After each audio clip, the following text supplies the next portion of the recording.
Hari ini kita akan belajar sesuatu bagaimana kita bisa mengampuni atau menyelesaikan masalah dalam setiap persoalan dalam kehidupan kita atau di dalam rumah tangga kita. Bagaimana kalau pasangan suami istri itu menghadapi masalah, menghadapi keributan atau problem, bagaimana menyelesaikannya. Sebenarnya pernikahan itu adalah menyatukan dua hati yang berbeda, dua latar belakang yang berbeda, dua kehidupan yang berbeda, dua latar belakang pendidikan yang berbeda atau budaya mungkin berbeda. Sama seperti saya dengan istri saya, dari suku yang berbeda, budaya yang berbeda, dan tentunya pendidikan yang berbeda. Dan itu menjadi satu hal yang membuat saya terus belajar sampai hari ini, bagaimana saya ini bisa menjadi pasangan hidup yang baik, menjadi suami yang baik, yang bertindak, bersikap, berkelakuan ketika ngadapin persoalan atau perselisihan dengan cara sesuai apa yang Tuhan mau. Dulu ketika kita baru menikah, saya pikir kita pacaran sudah lumayan lama, saya pikir saya sudah mengenal pasangan saya, dan kita sering belajar firman bareng, bagaimana sering sharing firman bareng. Dan saya pikir kita sudah berubah. Ternyata ketika kita menghadapi banyak masalah, kita menghadapi tekanan, reaksi kita seringkali tidak sesuai firman di awal-awal pernikahan kita. Dan sampai hari ini kita udah menikah belasan tahun, beberapa tahun terakhir ini kita nggak pernah ribut yang berarti. Jauh sekali. Kita tambah hari tambah mengasihi, tambah menyayangi, tambah saling mengerti. Dan kita percaya, saya dengan istri saya percaya, dalam setiap pernikahan kita ini ada tujuan ilahi yang Tuhan nyatakan, yang Tuhan berikan kepada kami berdua untuk menjadi berkat bagi banyak orang.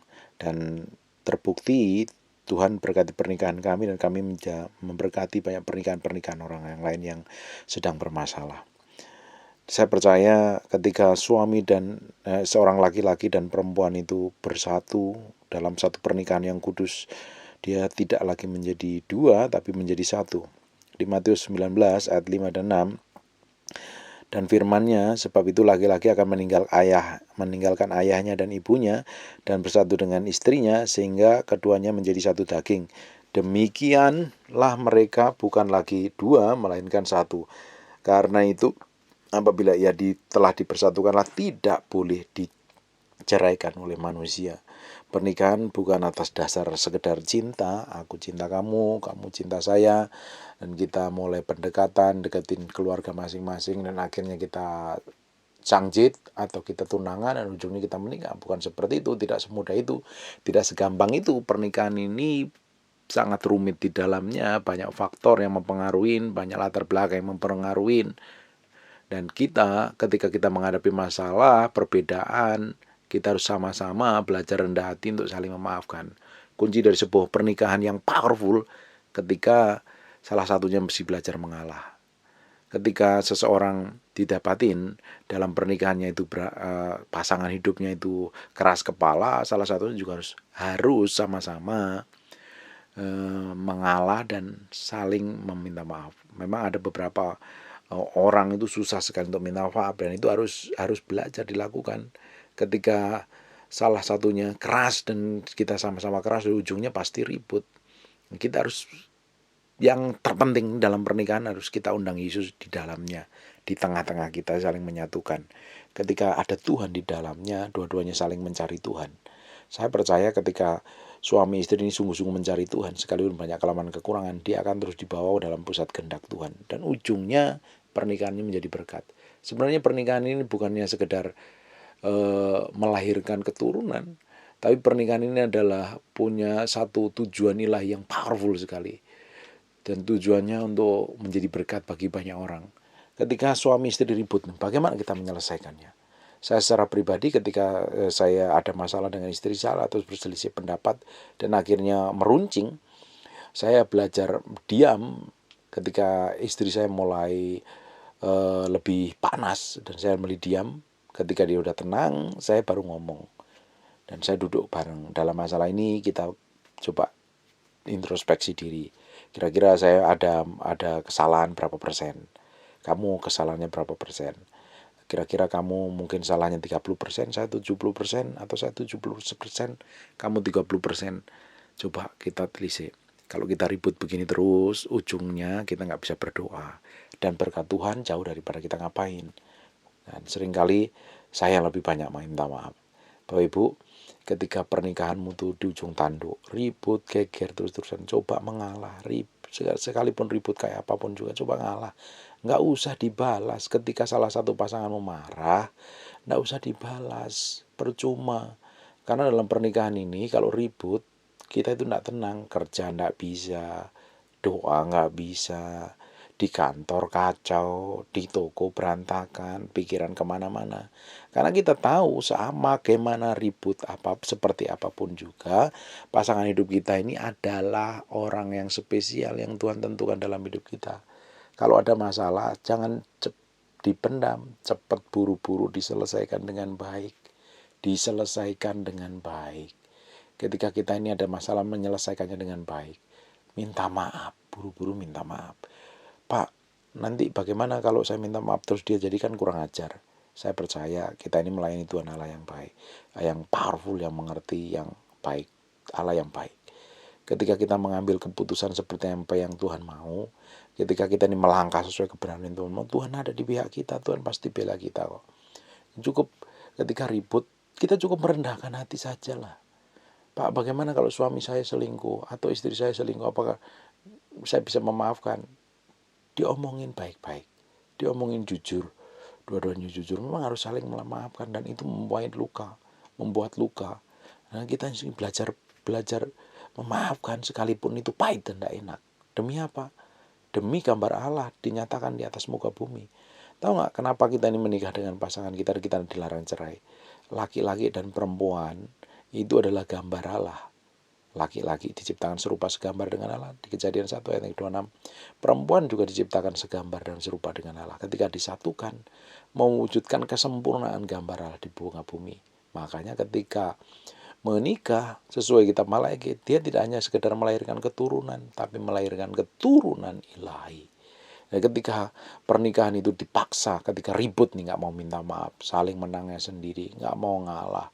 Oh, pokoknya ngotot-ngotot dan ujungnya pernikahan itu hancur, berantakan dan cerai. Ketika pernikahan itu cerai, merusak gambar Allah. Karena pernikahan itu seperti dua kertas yang ditempelkan di dalam satu menjadi satu. Ketika sudah kering, dicoba dilepas, itu susah sekali. Makanya arti kata pernikahan, arti kata perjanjian dalam perjanjian lama itu artinya cut covenant. Dan pernikahan ini salah satu perjanjian kita dengan Tuhan, perjanjian suami istri dengan Tuhan, perjanjian kita dengan istri kita, perjanjian kita dengan Tuhan. Jadi tidak bisa dibatalkan lagi kecuali maut yang memisahkan. Saya tidak peduli dengan pendapat hamba Tuhan yang menyetujui dengan perzinahan dengan dalih atau alasan perzinahan. Saya tidak yakin itu, saya tidak percaya itu. Wah, Allah sekali menciptakan pernikahan itu kekal untuk selama-lamanya. Ada kekurangan iya, ada kesalahan iya. Makanya sebelum menikah itu dibutuhkan namanya masa pacaran. Masa pacaran itu sebenarnya bukan masa untuk senang-senang, nonton bareng, makan bareng, jalan-jalan bareng. Sebenarnya saling mengerti calon pasangan, saling mengerti keluarga masing-masing.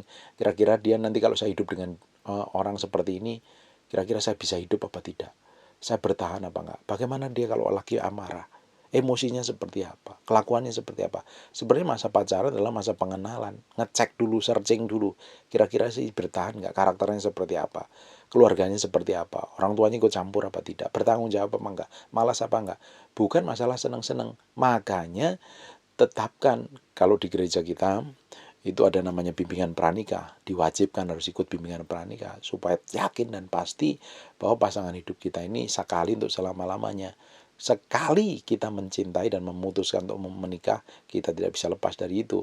Dulu mungkin baru menikah bodinya langsing sekali,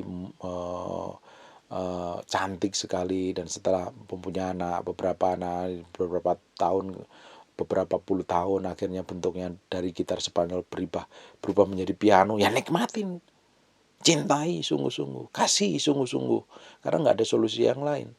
Terus Pak, bagaimana kalau saya udah ribut? Nah, kita mesti belajar ini. Di 1 Korintus pasal yang ke-7, ayat yang ke-5, janganlah kamu saling menjauhi. Suami istri ini tidak boleh saling menjauh. Kalau LDR, kalau kerja di luar kota ya boleh, tapi tetap jaga hubungan dengan baik. Ada faktor yang kerja di luar negeri, faktor kerja di luar kota, luar pulau, tetap dibangun hubungan yang baik. Bangun hubungan baik. Karena apa? Laki-laki itu lebih banyak tergoda karena laki-laki tidak bisa hidup tanpa seks. Kalau perempuan masih bisa, dan godaannya lebih kuat, masalah seksual untuk laki-laki. Makanya harus kalau bisa 2 minggu sekali, memungkinkan atau sebulan sekali datangin balik. Janganlah kamu saling menjauhi kecuali dengan persetujuan bersama. Ini kalau ribut, jangan saling jauh-jauhan kecuali tujuan bersama. Karena kita ribut, kita coba tenang dulu. Seperti suami istri yang mengalami keributan parah atau ada masalah yang benar-benar rumit, meski belajar menenangkan diri. Jangan lagi emosi, ambil keputusan, tapi coba belajar menenangkan diri, tenangin diri dulu. Makanya di sini ditulis, janganlah kamu saling menjauh kecuali dengan persetujuan bersama untuk sementara waktu. Supaya ngapain sih? Supaya kamu dapat kesempatan untuk berdoa, ngecek sendiri. Kalau ada masalah itu hadap Tuhan masing-masing. Cek, saya punya sandil berapa persen, saya punya salah berapa persen. Dicek. Tapi kalau udah sampai meruncing banget, sampai susah banget, coba sadar diri masing-masing. Terutama yang denger ini yang bertobat dulu, karena yang dengerin khotbah ini, renungan ini yang bertobat dulu. Harusnya dicek dulu hatinya. Kira-kira saya punya salah seperti apa? Tuhan ampuni, berikan kemampuan untuk memaafkan pasangan hidupnya. Harus mengambil keputusan untuk memaafkan pasangan hidupnya. Supaya di ujungnya hidup kita itu diberkatin dan menjadi berkat bagi banyak orang. Pernikahan kita powerful dan kuat. Sudah itu hendaklah kamu hidup kembali bersama-sama. Setelah ribut, bisa sementara, akhirnya mengambil kesempatan. Bisa sementara itu artinya bukan untuk senang-senang semaunya sendiri, tapi bisa sementara itu artinya itu meluangkan waktu, koreksi diri, berdoa di hadapan Tuhan, tanya Tuhan, cek diri kelemahan masing-masing. Usahakan kalau lagi ribut dengan pasangan hidupmu, dicek hatimu, bener apa enggak, punya andil kesalahan berapa persen, punya kira-kira ini yang bikin trouble itu siapa, dicek, cek masing-masing di hadapan Tuhan. Setelah itu datengin pasanganmu dan minta maaf. Memang agak gengsi, daging rasanya disalibkan. Bagaimana? Saya benar kok harus minta maaf. Bapak Ibu, saya mengambil keputusan, sekalipun saya salah atau saya benar, saya belajar minta maaf sama pasangan hidup saya, sama istri saya dahulu. Dan ujungnya powerful. Tuhan ubahkan hati saya dan Tuhan ubahkan istri saya. Itu yang menjadi hal yang powerful. Dan kita kecenderungan untuk susah untuk memaafkan dahulu. Karena apa? Ego kita yang menguasai, yang mengontrol. Tapi ketika pasangan suami istri ribut, belajar datengin, minta maaf. I'm sorry ya, aku udah menyakitin kamu. Aku belum bisa menjadi istri yang baik. Aku belum bisa menjadi suami yang baik. Peluk istrimu, bilang, aku tetap sayang sama kamu. Saya memang banyak kelemahan, saya banyak kekurangan, dan saya mau belajar menjadi sama seperti Yesus. Kalau kamu tuntut saya seperti Yesus untuk hari ini, pasti kamu kecewa. Tapi saya belajar, berusaha. Bapak Ibu, itu penting. Supaya ngapain? Supaya iblis jangan menggodai kamu karena kamu tidak tahan bertarak. Nah, kalau jauh tadi, akhirnya kalau jaling jauh-jauhan itu nggak tahan, akhirnya bisa terjadi banyak godaan, akhirnya jatuh. Makanya kalau ribut, cepat dikelarin kalau bisa. Saya sering ngomong sama istri saya, kita boleh ribut besar, kayak apapun besar, tapi tidak boleh lebih dari 2 menit. Artinya cepat diselesaikan. Supaya apa? Saya bisa berdoa, saya bisa pelayanan, saya bisa bekerja dengan baik. Kamu pun juga lakukan yang sama. Kita harus cepat-cepat beres lakukan. Kalau kadang saya kalau lagi kesel, kadang saya diam. Saya tidak mau ngomong apa-apa. Tapi cepat-cepat saya temuin istri saya, I'm sorry. Dan ujungnya apa? Pernikahan kita powerful. Nah, Bapak Ibu, jangan pernah berusaha untuk merubah pasangan hidupmu. Kalau engkau coba ubah pasangan hidupmu, kamu akan kecewa. Dia tidak akan pernah berubah, dia akan tambah parah. Izinkan Tuhan merubahnya. Bapak Ibu, kita ini tidak dipanggil Tuhan bukan untuk merubah pasangan hidup kita atau merubah orang lain loh. Dengerin baik-baik, kita dipanggil Tuhan bukan untuk merubah pasangan hidup kita, tapi kita dipanggil untuk menjadi serupa dengan Kristus. Kita sendiri yang berubah dulu ke arah Yesus Kristus. Hari demi hari, berjalan hari demi hari, hari demi hari. Dan ujungnya bagaimana? Pernikahan kita itu powerful. Tiba-tiba ketika kita diubah, orang di sekitar kita diubah, istri kita diubah, anak-anak kita diubah, menjadi menuju sama-sama ke arah Kristus. Memang tidak bisa dipungkiri bahwa suami istri pasti ada perselisihan. Tapi bagaimana kita menyelesaikannya dengan baik. Menaruh hati kita ini di hadapan Tuhan dengan benar. Mengambil keputusan dengan benar. Jangan ngomong sembarangan. Ingat, ketika kita ini ngomong sembarangan, perkataan kita itu mengikat. Karena setiap kita berkata-kata, ada saksi, ada dua saksi. Satu malaikat, satu setan yang dengar. Dan ketika setan dengar, itu dimateraikan, dipakai untuk menyerang balik. Makanya kita hati-hati dengan perkataan kita. Kalau ngomong itu jangan sembarangan sama pasangan. Belajar ngomong yang baik. Ngapain tuh, apa marah-marah? Nah, kita saling menyakitin kok. Ingat loh, perkataan itu lebih tajam loh. Kita ngomong sembarangan menyakitin. Dengerin baik-baik. Semua orang itu pingin disayangin. Semua orang pingin dicintai. Semua orang pingin merasa dimiliki, dihargain. Ketika kita lakukan dengan pasangan kita, di ujung pernikahan kita pasti powerful, pasti indah. Karena Tuhan mau apa? Tuhan mau pernikahan kita itu kuat, kokoh, harmonis, mesra. Karena mencerminkan hubungan kita dengan Kristus. Bagaimana dengan orang yang kita cintai, yang kita kasih depan mata saja, kita susah mengampuni, kita susah mengasihi. Susah sekali. Bagaimana dengan pasanganmu aja kamu jarang bilang I love you. Bagaimana kamu ketika berdoa bilang I love you sama Tuhan? Itu mustahil.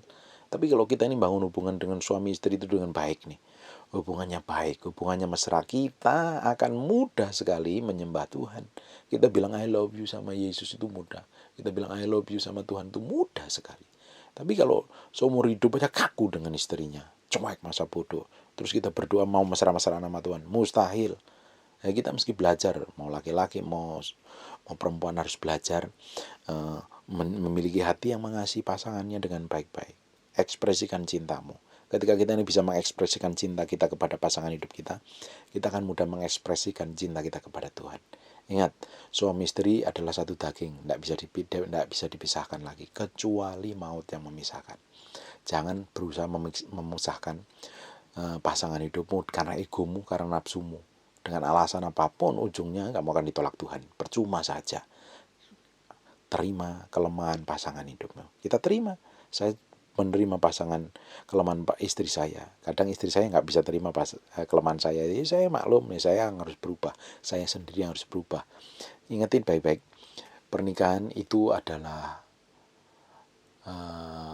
saling mencintai, saling menerima kekurangan pasangan hidup kita masing-masing. Ketika ini pernikahan kita kuat dan kokoh, kita akan memiliki dampak besar pada pernikahan orang lain. Kita menjadi contoh, jadi role model untuk pernikahan orang lain. Bahkan Tuhan akan pakai hidup kita untuk memulihkan pernikahan-pernikahan yang sudah berantakan. Bagi yang belum menikah, yang masih mencari jodoh, jangan pernah salah pilih. Pilih laki-laki yang tepat, yang hidupnya takut akan Tuhan. Pilih perempuan yang tepat, yang hidupnya takut akan Tuhan. Sekali kamu salah pilih, hidupmu akan seperti neraka dan kamu tidak akan bisa lepas dari situ. Sampai kamu dua-duanya bertobat dan mencari Tuhan. Ini penting sekali. Kita harus mengandalkan Tuhan ketika kita di dalam keributan, dalam masalah. Justru dalam masalah, kita harus datang kepada Tuhan, minta campur tangan Tuhan, minta penguasaan diri, minta kelembutan hati, minta kerendahan hati. Ingat baik-baik, bagi yang sudah menikah ketika ribut, rendahkan hatimu dan samperin pasanganmu, bilang I'm sorry. Akan jauh lebih mudah daripada teriak-teriak, histeris, marah-marah, saling menyalahkan. Tidak akan menyelesaikan masalah, ujungnya malah ribut, saling melukain. Buat apa? Buat apa kita melukain pasangan hidup kita dengan kata-kata, sikap, dan perbuatan? Orang itu dia yang dikirim Tuhan, yang kita cintai seumur hidup kita. Nyatanya kalau kita pergi sendirian, biasanya pergi berdua, terus gak ada pasangan hidup kita, pasti ada yang kurang. Terus rasanya pingin Saya secara pribadi biasanya kita pergi berdua ngopi mungkin di Starbucks atau makan di mall. Terus tiba-tiba karena saya ada acara meeting atau ada acara apa, pergi sendiri. Rasanya ada yang kurang. Karena biasa kita berdua. Nah, itu tuh kita bangun nih pernikahan nih semakin hari. Harusnya pernikahan semakin berjalan bersama Tuhan, pernikahan kita semakin powerful. Kita menjadi pasangan hidup yang bisa menguasai diri, tidak saling menyakitin, tidak melukain. Tapi bagi orang yang mungkin suaminya selingkuh atau mungkin istrinya selingkuh atau mungkin apapun lah, pernikahanmu pernikahanmu parah, susah sekali. Mungkin di mata Tuhan sih nggak ada yang susah untuk dipulihkan, tapi di mata hidupmu susah pernikahanmu nih. Mungkin udah ditinggal selingkuh berkali-kali, luka rasanya. Coba belajar melepaskan pengampunan. Enak nggak? Nggak enak, nggak mudah itu, pasti menyakitkan. Tapi coba kita melangkah perlahan nih. 1 langkah bersama Tuhan, 1000 langkah Tuhan pimpin dan Tuhan urapin. Dan Tuhan berkati. Ujungnya hidup kita akan lebih enak membangun hubungan dengan Tuhan. Kenapa sih kok kita harus mengampuni? Bukan karena terpaksa atau apa. Karena kita ini mengasihi Tuhan. Ketika kita mengampuni, kita memilih untuk mengasihi Tuhan. Karena apa? Ketika ini kita nggak mau mengampuni pasangan hidup kita atau orang lain atau siapapun, sebenarnya kita ini menyakiti hati Tuhan. Kenapa? Karena kita memilih tidak melakukan kebenaran. Alkitab ngomongkan, bagaimana aku harus mengampuni orang yang bersalah kepadaku 70 kali 7, 490 kali. Alkitab juga sering kali ngomong, saya sering khotbah ayat ini. Barang siapa membenci samanya, dia adalah seorang pembunuh manusia. Dan Tuhan benci sekali dengan orang-orang model seperti ini. Nah, ketika kita ini memilih untuk tidak mengampuni, sebenarnya kita memilih berada di pihak setan. Tapi ketika kita ini memilih untuk mengampuni, kita berada di pihak Tuhan. Daging kita akan teriak, daging kita pasti ngomong, nah enak. Tapi ujungnya hidup kita akan dipakai Tuhan. Semakin hari, semakin powerful, semakin luar biasa. Dan Tuhan dimuliakan atas hidup kita. Dan pernikahan kita powerful. Ada mungkin yang sudah karakternya udah keras kepala, udah semakin tua tidak semakin berubah, tapi jelek sekali. Coba diam saja, nggak usah diomongin. Pasanganmu mungkin keras kepala, diam aja. Alkitab ngomongin dengan kalau ada pasangan hidupnya tidak bertobat, ini dengan kelakuan tanpa perkataan, tunjukin aja sikap dan perbuatan yang baik, pasti dia diubah Tuhan. Yang penting hati kita ini benar di hadapan Tuhan, jagain Tuhan. Ini baik-baik. Kalau hubungan kita tidak baik, kita ini akan susah berhubungan dengan Tuhan. Tapi Tuhan mau setiap pernikahan yang berantakan, pernikahan yang sudah di ujung tanduk, sering ribut, saya berdoa Tuhan akan pulihkan segera.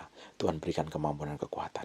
Kita jalin hubungan yang mesra suami istri, dan kita pasti anak-anak kita diberkatin, pelayanan kita diberkatin, usaha kita diberkatin, dan kita akan melihat Tuhan menyertai kita. Saya berdoa untuk pasangan-pasangan yang sedang berantakan hidupnya atau keluarga yang ditinggal selingkuh pasangannya. Taruh tanganmu di dada dan namamu berdoa. Bapak dalam nama Yesus berdoa untuk orang-orang yang pernikahannya di ujung tanduk, mungkin sering ribut atau sering pernah pisah, hubungannya lagi tegang. Hamba berdoa untuk pasangan-pasangan ini, Tuhan pulihkan, Tuhan satukan kembali, Tuhan berkatin dalam nama Yesus. Dalam nama Yesus, Tuhan beracara untuk pernikahan-pernikahan yang di ujung tanduk yang bermasalah. Tuhan pulihkan, Tuhan teguhkan, Tuhan kokohkan. Hamba-Mu berdoa secara khusus dimanapun orang-orang yang mendengar khotbah ini berada, dalam nama Yesus. Tuhan jamah, Tuhan pulihkan. Taruh kerendahan hati untuk memilih bersikap seperti Yesus bersikap. Untuk bersikap benar, mengambil keputusan untuk mengampuni, melepaskan pengampunan. Dan hamba-Mu percaya pernikahan mereka akan dipulihkan Tuhan dan menjadi berkat bagi banyak orang. Dalam nama Yesus. Haleluya, amin. Tuhan Yesus memberkati dan God bless you.